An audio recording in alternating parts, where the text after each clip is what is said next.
You always thought that this was going to happen, and maybe I should have trusted you when I had my doubts over the last few years. What are your expectations for George, and, how soon might this actually come to fruition? I do know he has been training throughout this whole process. He's been training since the beginning. First of all, he's a martial artist anyway, but yeah, I always figured that he went out a little bit too early, that he didn't want to continue to fight. I'm nervous for him, man, because listen, in just 2 years, we've seen the sport evolve a very long time, and he's been out since 2013. So I hope that he's been keeping up with things. I think he has. And for George St. Pierre, obviously, I only see a big fight in his future. I don't know if it's going to be him going for a run at 170 pounds. I think it's going to be, more super fights that interest him. I think he deserves it. He's been in this game a very long time. He defended that belt for a very long time. I'm excited for him. I'm nervous for him as well. But I know that if there's one guy, when the lights come out, it's George St. Pierre. The guy, when it comes to competing, he's as good as it gets, a phenomenal athlete still. I hope his body is healthy. I think it is. And I don't think he would do something, if he wasn't 100% ready. So I think he's ready. I think he's in a good mind space. And, for a lot of fighters, for myself and a lot of other people, when you take yourself out of the game, you see the game in a very different way. It's almost like being on the battlefield and then being up on the hill looking down. You just see it in a very different way. And I think that George St. Pierre is going to have a very fresh perspective heading into the fight game now. And I think it's going to serve him well. So in terms of what he's doing this for, I mean, certainly there's got to be some financial drive there, but you have often said that if you were to come back, and I don't know when our last conversation was about that, but you wouldn't want to fight a guy outside the top 10. I mean, so is there a championship aspiration here, or does he maybe think that the UFC middleweight champion, Michael Bisping, at present is a beatable guy who happens to have the belt? I mean, George St. Pierre right now, if that's the fight, and that is the fight that is the betting favorite to come together, George St. Pierre would be favored to become the UFC middleweight champion.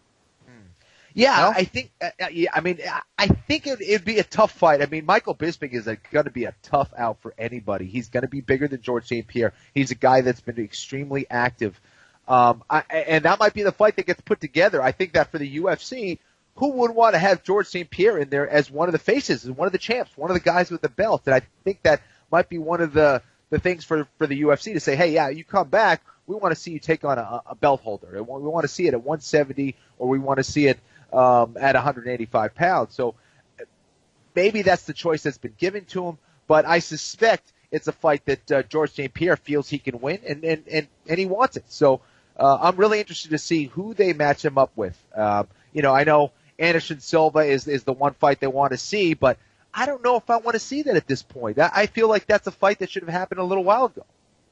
I tend to agree with you on Silva. I think ultimately there is a window and there's an argument to be made, and I think George would see it as a winnable comeback fight. I'm not sure it has the stakes that he's looking for. I want to inject Khabib Nurmagomedov and Tony Ferguson into the conversation here just because that is probably the fight I'm most looking forward to this year. It's been a fight 3 years in the making. Undeniably, there should be championship stakes when those two guys fight, given that one's 24-0 and one has won like 92 in a row in the UFC, right? So all of that being said, a fight between George St. Pierre and Conor McGregor is absolutely massive. Yes, absolutely massive. I mean, I don't know how many pay-per-view buys you're talking. Is that a bigger fight than Mayweather-McGregor? I don't know that I can take that leap, but I think it's damn close. I mean, who's not watching George St. Pierre, Conor McGregor? So, again, they have options, right?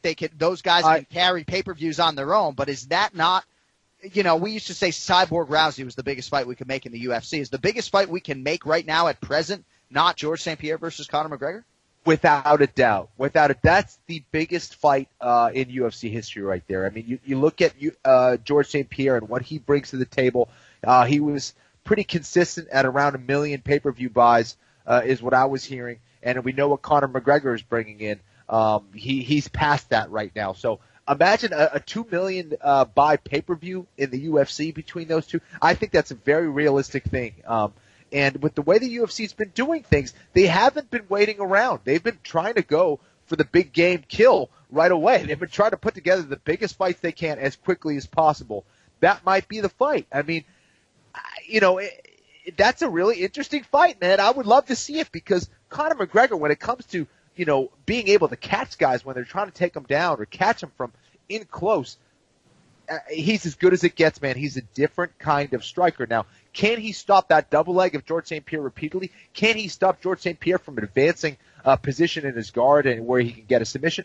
I don't know. It's a fascinating fight. I'm really curious to see it. I don't know if we're going to see it right off the bat, but we just might. We just might, and that might be a nice consolation prize for Conor McGregor if he can't get Mayweather. Yeah, no, you're right, and maybe you do wait. Again, George St. Pierre's not coming back for a one-off. I mean, there's always some risk, even calculated risk, when you don't strike when the iron is hot. But, part of the reason I bring up Khabib and Tony is because there is that competition angle, right? And I understand that one of those guys certainly deserves an opportunity to fight Conor to become the undisputed UFC lightweight champion. But you know what?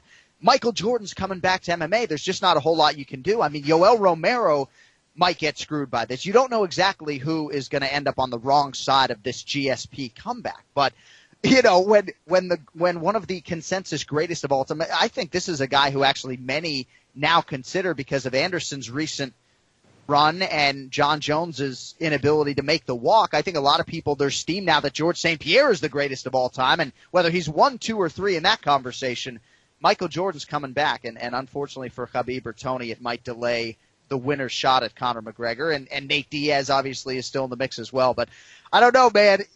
I would like to see Conor and George St. Pierre. I really think that it would just be that type. It would be like De La Hoya Mayweather. The whole world's watching. 2.5, 3 million pay-per-view buys easy. So we'll see. Let's get to Ray Longo. It's now time for the Ray Longo Minute. I want you to punch a hole in his fucking chest. That's what I want. The Ray Longo Minute. Starring Ray Longo.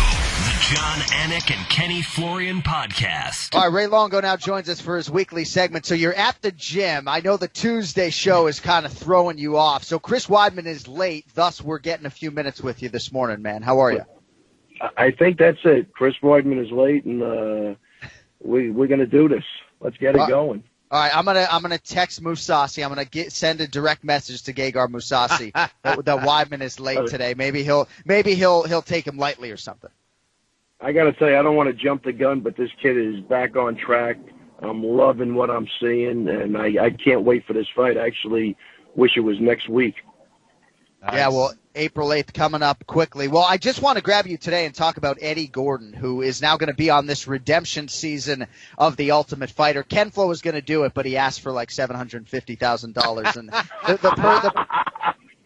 the purse is only... You know what the problem with Ken Flo, even at 170 would be too late for him. He's used to 185. Exactly.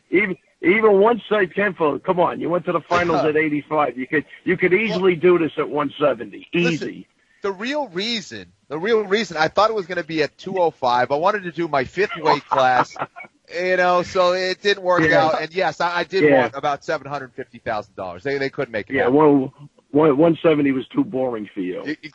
Exactly.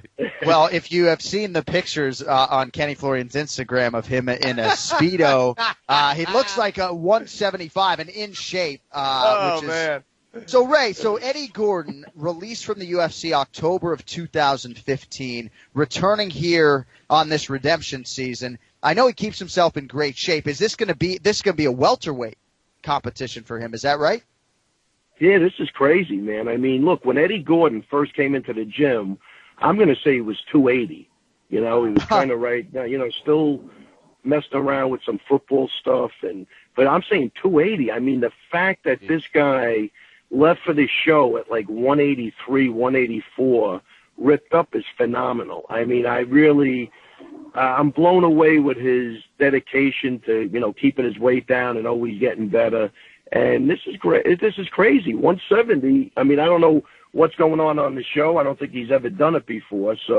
But he left here pretty close, and he looked good, and mentally was in tune with everything. And man, I don't know. I can't say enough about Eddie Gordon's desire and his dedication and his perseverance as an athlete.